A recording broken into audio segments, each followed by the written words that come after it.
बंदा जो चाहता है वो नहीं हो पाता, होता वही है जो अल्लाह चाहता है। इंसान अगर अपनी मर्जी को अल्लाह की मर्जी में फना नहीं करेगा तो फिर हमेशा इस्तिराब में रहेगा, क्योंकि वो जो चाह रहा होगा वो नहीं हो पाएगा। और अगर कोई अपनी मर्जी को अल्लाह की रिजा में गुम कर देगा तो फिर हर हालत के अंदर उसे खुशी नसीब होगी। तो जिंदगी का हुस्न दौलत की कसरत से नहीं, तमानियत कल्ब से है, और ये अल्लाह की रिजा में अपनी रिजा को गुम करने से हासिल होता है। जिस शख्स के अंदर ये 5 वस्फ पैदा हो गए, उसका रब उसकी इज्जत बहाल रखेगा, उसको कभी भी जलील नहीं होने देगा। पहला वस्फ सिला रहमी, दूसरा वस्फ लोगों का बोझ उठाना, तीसरा काम जिसका कोई कमाने वाला नहीं उसकी मदद करना, चौथी चीज मेहमान नवाजी करना, पांचवा वस्फ व तईनो अला नवाइबिल हक।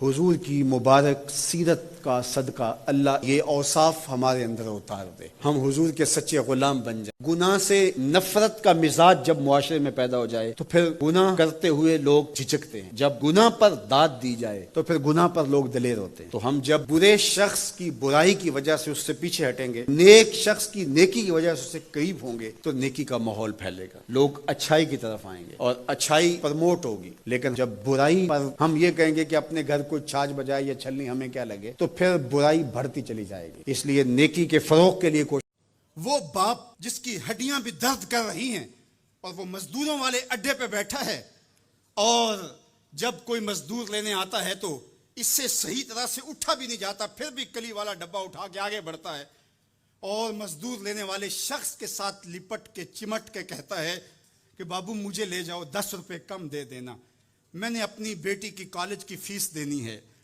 वो बाप जिसकी हड्डियां दुख रही हैं और जाके दीवार पर कली कर रहा है, उसकी कमाई से कॉलेज में पढ़ने वाली बेटी को एक खातून एक सजे हुए दफ्तर में बिठाती है और कहते तू पिदर शाही निजाम के खिलाफ बगावत कर, तेरा जिस्म तो तेरी मर्जी होनी चाहिए, बाप होता कौन है।